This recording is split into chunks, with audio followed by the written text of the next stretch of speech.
Not since the early 1900s have we seen the halt of the Big Ten and the Pac-12 rumored since the weekend became a reality when both conferences postponed their fall sports season in college football. Both decisions made over questions, concerns, and uncertainty over the coronavirus pandemic. The Pac-12 in a statement said if conditions improve, they'd consider a return to competition on January 1st. And Pac-12 Commissioner Larry Scott, good enough to join us this afternoon. And Commissioner, what information did your conference CEOs receive to go ahead and decide to shut down fall sports yesterday? Yeah, we've been monitoring this situation for months. Our athletics directors, medical advisory committee, football working groups, discussions with our coaches. And unfortunately, the virus has gotten worse in our communities. Unfortunately, there's been increased risk factors for student athletes.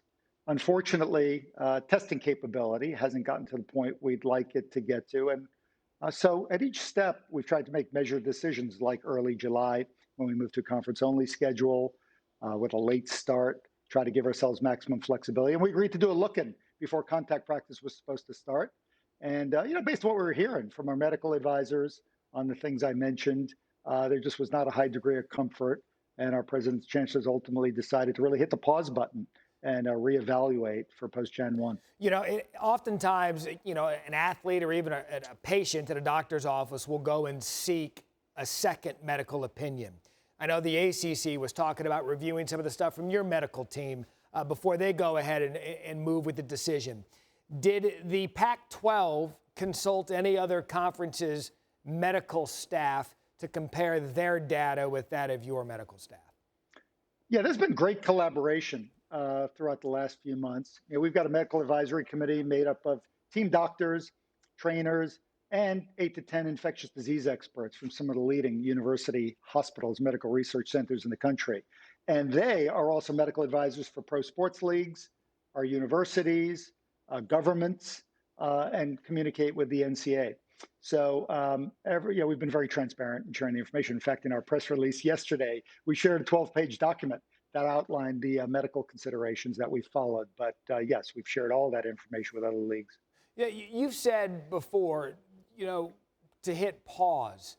I mean, here we are. Yesterday was August 11th. Today's August 12th. What was the impetus to hitting pause on August 11th rather than maybe wait just a little bit longer to see what plays out? So we were due to start contact practice August 17th. And that's why this was an important look-in date for us.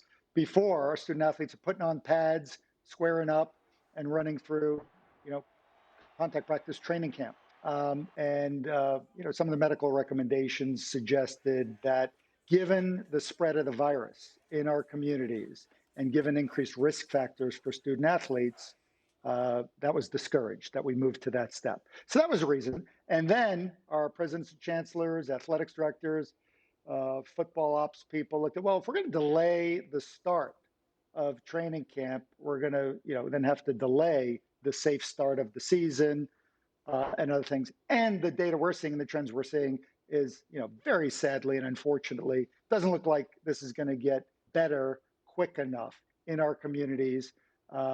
So part of it's just being realistic and coming to the difficult decision we came to. And part of it is giving clarity to our student athletes. You guys were, the Pac-12, for whatever reason, was always connected with the Big Ten's decision. What impact did the Big Ten's decision have on the Pac-12? I've been in touch with all the A5 commissioners almost every day since March, when unfortunately we had a shutdown. The Big Ten and Pac-12 have a strong historic relationship. In the Rose Bowl, most of our members are AAU members. Some of the highest academic institutions in the country, so they know each other. And there's a strong collegiality, and we have similar values: putting student athlete health first and foremost, and looking at college sports as part of the overall academic mission. Those are some of the values that drive this. And, there were just too many questions and risk factors for our campuses to be comfortable proceeding at the moment. And look, we realize that there's a lot of people that will be negatively affected by this. Very difficult, tough decision. But, if your true north is student athlete health and welfare above all else, and realize we're supporting kids that we want to have long, healthy lives and to be successful beyond that, it makes these decisions a little bit easier. And Larry, I'm glad that student athlete health is the top of the priority list, as it should. But then why dangle a spring football season out there? Then if we're being conservative, that's 16 to 20 games in a calendar year of a collision sport. How does athlete safety now be a priority, but then you're talking about a collision sport with as many as 20 games in a calendar year? Well, it's always the first priority. And if at the end of the day, we don't feel that there's a way to do it safely, it's never been done, Matt, right? So this is uncharted territory. And if at the end of the day, our medical folks feel like you cannot play post-Jan 1 or spring and still come back, then we won't do it. But it's never been done. So we have to now dive deeper. But it's a reason that it has not been one of the top options. The other thing I'll say is, one thing I think we've all learned through this health crisis is that things are evolving and changing fairly quickly. And what you thought you knew a month ago, you're not so sure about today. And we're learning every step of the way. That's why we're going to take a measured, step-by-step, incremental approach and keep evaluating and keep learning.